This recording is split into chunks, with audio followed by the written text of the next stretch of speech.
Gym මුරේගේ whisky Bible එකට අනුව jack ඩැනියල්ස් single barrel 100 proof එක මෙන්න මේ විදිහට හඳුන්වනවා.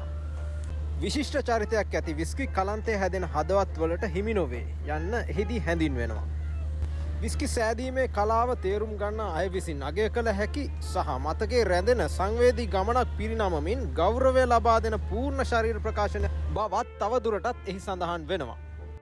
ජිම් මුරේගේ විස්කි ශ්‍රේණිගත කිරීමට අනුව ලකුණු 80ත් 90ත් අතර ඉහළ ලකුණු සංඛ්‍යාවක් මේ ඩ්‍රින්ක් එකට හිමි වෙනවා. මේකේ ටේස්ට් එක ගැන විස්කි බයිබල් එකේ මෙන්න මේ විදිහට සඳහන් වෙනවා.